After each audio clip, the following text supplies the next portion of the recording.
Okay, I'll start off by saying that, in regards to whatever reports are out there, I don't confirm, deny. I don't talk about our discipline and our internal policies or what we do. I don't talk about it in the media. I haven't for 2 years. I just find it ironic that when we've had guys in 2 years miss games for multiple reasons, and it hasn't been a story. Now all of a sudden you're having success, you're in the playoffs, and now it's a story. For us, it's business as usual. Um, if there is discipline for whatever reason, I don't talk about it. I protect our kids. That's how we go about our business here at YSU, and it's always been my policy. And and we're not going to talk about it. And for us, it's no different. Like I said, if there is discipline, you hold kids accountable, and that's always been my policy. That's how we go about our business, and that's enough said on that subject. And like I said, I find it ironic that I show up last night for a radio show, and there are people outside who I haven't seen in 2 years. Now all of a sudden, you're having success, and now they want to cover us and have a story. So, enough said on that subject. Let's talk about Eastern Washington, because as far as us in our program, our football team, it's business as usual. So we're looking forward to going out and playing a heck of a football game against a good football team, and we look forward to the challenge. Coach, all season long from the beginning, you've talked about accountability and how important that is in your program. And I think the vast majority of YSU football fans believe that you're doing what's right for the program and what's right for the individuals involved in that. So maybe speak to how important accountability is in your program and your policy and what you do every day. Well, accountability is, the way I approach my job, always have, is my job is not to win football games. My job is to prepare young men for life when they leave college. And a big part of that is discipline, accountability, building the things necessary for them to have success in life. And that's the bigger picture. And along the way, I always believe if you're doing that the right way, you're going to win football games. And that's what we try and stress with our football players, our football team, our program, our culture. That's what I talk about when I'm talking about culture. It's living up to certain responsibilities on a daily basis. And when you do that the right way, not only are you going to win football games, but it's going to prepare these young men for life. Simple as can be. There was one young man that I sent in during the middle of a football game this year. No one reported that. No one probably even knew. I had a guy I played college with who saw it happen on the sideline, and he stepped outside of our culture during the football game, and I said, "Go in." That's how things are done around here, and kids are held accountable, and like I said, let's talk about Eastern Washington. I believe in the culture of our program. I believe in how we go about our business. We do it the right way. We're going to continue to do it the right way, and enough said. Coach, obviously their offense jumps out when you look at this team. You talk about the playmakers they have and the challenge they present. Good football team. They're going to throw it around. They're going to spread you out. They're going to attack you in the run game a little bit here and there. But they're built on throwing the football. And the quarterback's a good player. They have a number of receivers with a lot of catches. And it's not like the first time I've ever played an offense like this. They're good. They believe in what they do. They know how to do it. Our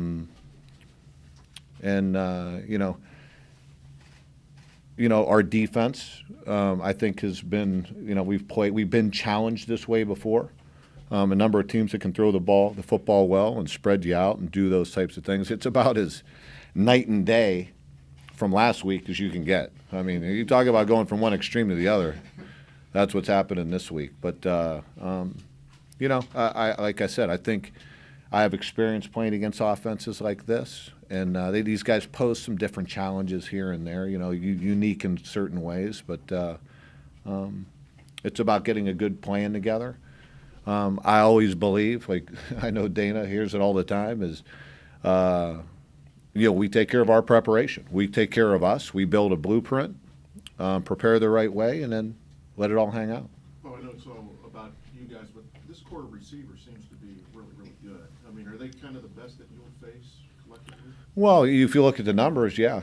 I mean, the numbers are pretty staggering. You talk about, 100 and some catches for one guy and 70, I think 76 and 75 for two others. So they throw it around a lot. They catch a lot of footballs, and we got to do what we need to do to offset that. What impact do you think the weather might have on their ability to throw as well as they typically do? I don't know that. I mean, right now I think the forecast says it's going to be a high of 0, and which is which could be. I think somebody said, I think I read a report somewhere where that's maybe the lowest temperature in their history in that stadium. So I can't begin to say. I mean, I played in some cold games, Green Bay and such. I don't really begin to. You just gotta. I think you have to go into it, one with the notion that they're going to be able to execute their offense the way they're used to doing it, and two, have a plan in case you see that the elements do have an effect. So you got to be ready for both scenarios. But we're going to approach it that they can run their offense, and then plan B is if it becomes really difficult out there. Okay, what are our answers then if it becomes more of a running situation? You can't really prepare for that, but do you take, not precautions, but do you kind of, I don't know, go inside and turn the air down to 0 in the watts?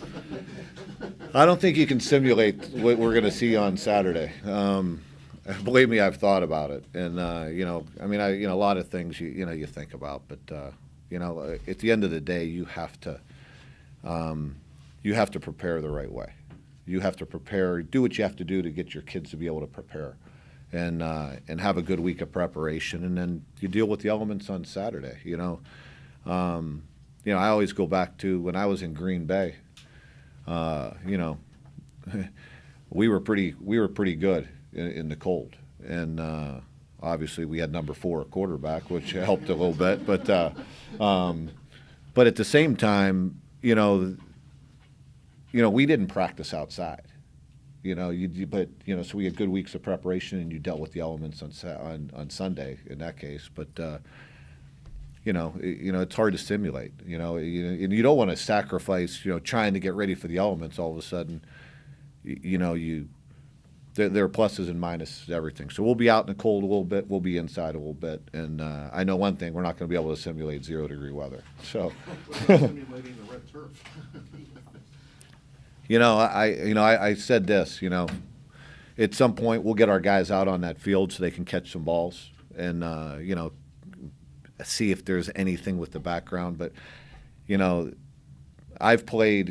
Let's say they wear red jerseys, which somebody asked about red on red. Well, I've played teams on the grass that wore green, and it didn't affect us much. So you can sit there and overthink this all the time. I'm not intelligent enough to do all that, so I just get them ready to play. A lot of talk about their offense, obviously, but they've scored 69 unanswered points in the last 2 games, so they must be doing something right defensively. Talk about that side of the ball. Yeah, I think they do a good job. They mix it up. I think they created a number of takeaways in this last football game. They kind of got out ahead of it, and I don't know if Richmond handled the elements real well. Well, like I said, we'll look what they do. We'll form a plan. We'll get ready to execute that plan, and take care of us. What is it about that unit and the way they play that stands out to you? Well, I think they're well coached. They're a physical unit. They're sound in what they do. They've been pretty good at not giving up a bunch of big plays, and they're a good football team. What's Zach's status? Zach's status, is he healthy 100%?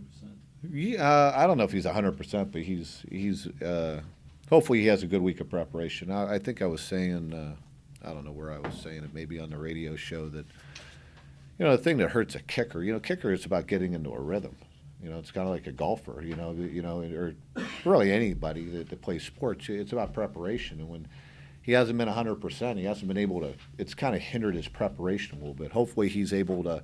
He's feeling good enough that he can get back to his normal preparation, which will usually lead to him having more success on Saturday. But we'll see how he feels when practice starts today, and hopefully he get back to his normal routine of preparation, because that's what's been hindered, and that's why you see the result. He wasn't as sharp as he normally is because he hasn't been able to practice the way he wants to. I just want to ask you about the position that we at least identified, like the nickel position. And I think Eric Thompson played that position a lot for you, and obviously he went down. How big of a loss was that, and how important is that position? And how do you think? I think DJ Thomas has stepped in there a little bit. How do you Yeah. think that worked out for you? It's been, for us, it's been the next guy up all year long. Different reasons, injuries, suspension here, or whatever it may be. We've had some guys miss games for multiple reasons, and guys have stepped up. And you get to week, what is this, week 15 playing, but 16 when you count the bye. You're gonna deal with that some. And I think DJ has stepped up. ET was a difficult loss for us, but DJ has experience, has played well, and Avery Larkin also has stepped in and done an admirable job. So, let's go. How is their quarterback the same or different than the other run-pass quarterbacks you faced this year? I think he can run the football. I mean, obviously he's shown the ability to do that, but it's a little bit different offense. They're pretty quick rhythm. He gets the ball in and out of his hand pretty quickly, and I think they protect him well. And I think he understands what they're trying to do offensively and makes plays. He's a good football player.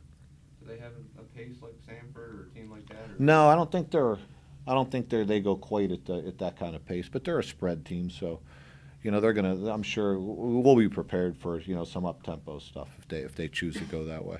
It's the battle of the Bows, head coaches. Their name's Coach Bo and you. There you go. Bo knows, right? Not a lot. Tressel said that as long as the Penguins and Buckeyes were winning, people here could live with the Browns.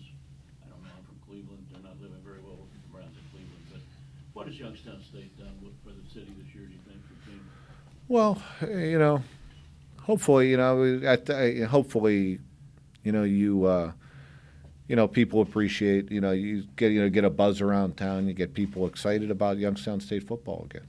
And I think people appreciate the way this team plays, the resiliency, the toughness, I think that's, as much as anything, that's what's important to me is how they play. You're not always you're not gonna win every game. You're not going to, but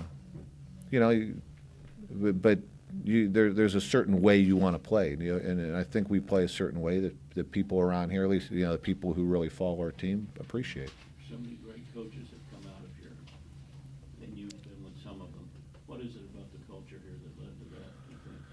Well, I think in Youngstown, you talk about where high school football is important.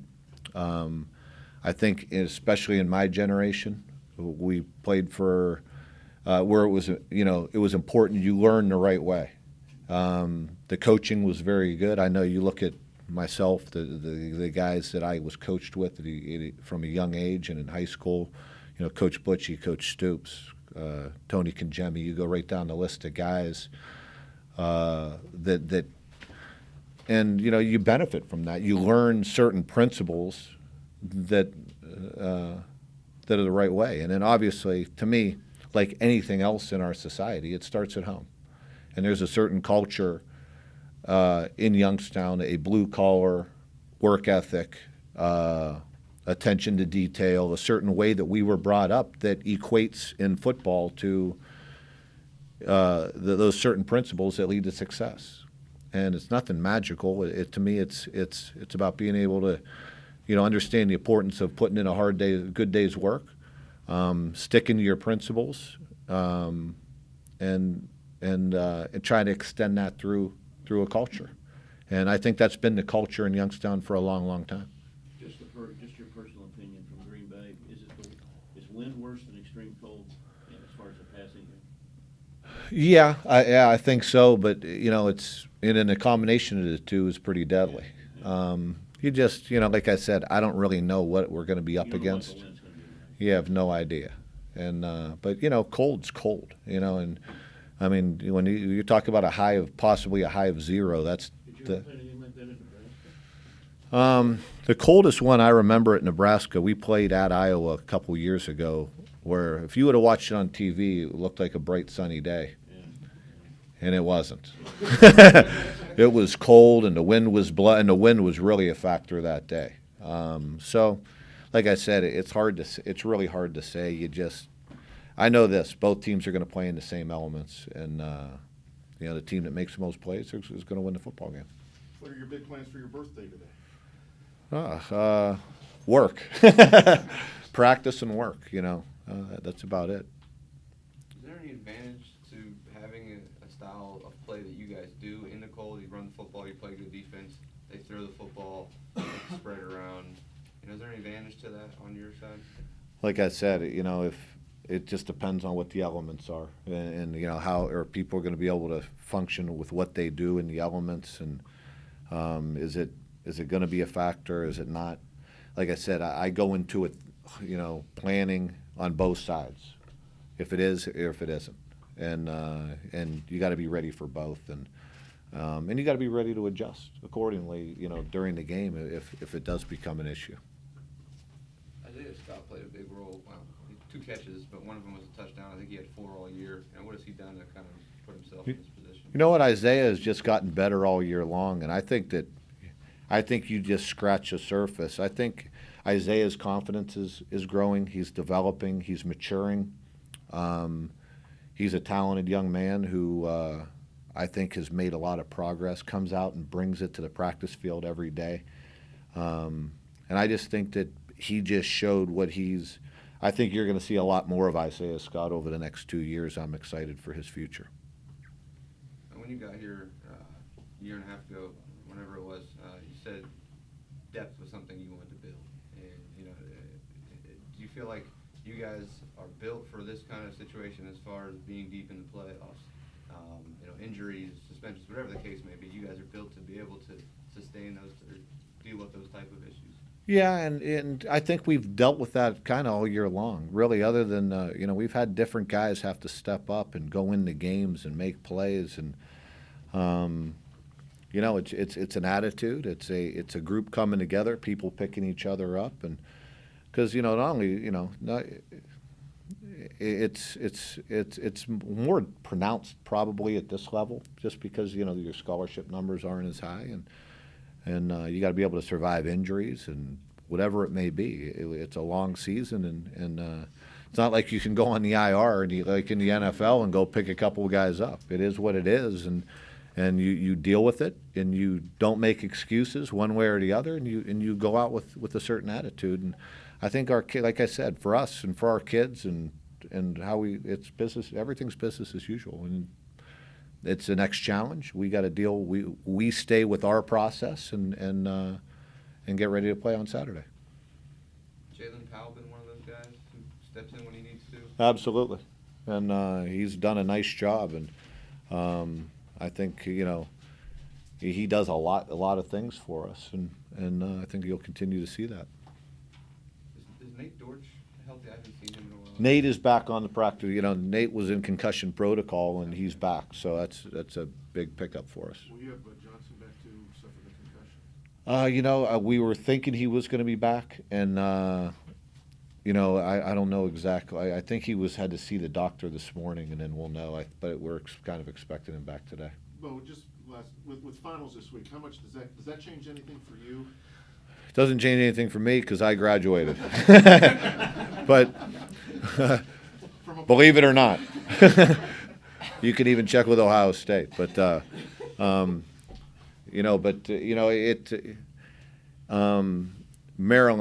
Obruba, who runs our, I think she, especially because we have to leave on Thursday night. really to make sure we get out there and we don't get delayed in weather and all that type of thing. So, yeah, I mean, our faculty for the most part has worked well with us, so hopefully it won't throw our kids off too much. But yeah, it's not ideal to play during finals week, and because usually, yeah, even if you're going to a bowl game, you're able to give kids finals week off, but that's not the case here. So you should have your full complement of players at practice. Well, I hope so, Dana. Well, is it rare for a team that's had as much of an unsettled quarterback situation, until recent weeks, to get to this point in the season? Have you seen anything like that before? It just goes to speak about, yeah, I mean, is it unusual? I don't know. Probably. Some people, that things happen during the course of a year. And I know that, when we made the switch and when Hunter came back and his arm got healthy again and then we started kind of using the two-headed monster of him and Nate, that, you like I said, it's business as usual. You go to the next guy. Somebody's asked to step up, he steps up. And you rally around them, you play together, you play team football, and I've always looked at it as, I don't deal with what ifs, and I deal with reality. And you look at whatever a given situation is, you make the decisions that are best for your football team on the field and off the field. You deal with it and you move on. And along the way, you don't make excuses. You do what you have to do to, first of all, make sure your culture's staying strong. Number two, you make the decisions you think that gives you the best chance to win a football game. And to me, it's you look at the whole picture, you make your decisions, you move on. And that's always our approach, and that's why it's nothing. Our players are used to it. I think they're used to me after 2 years. Right, wrong, or indifferent, and that's it. Is Avery Moss healthy? I know he kind of hobbled off. Avery is, yeah, he popped a bursa sac or something in which caused some swelling in his knee, but he should be fine. It was nothing nothing structural, so he should be fine.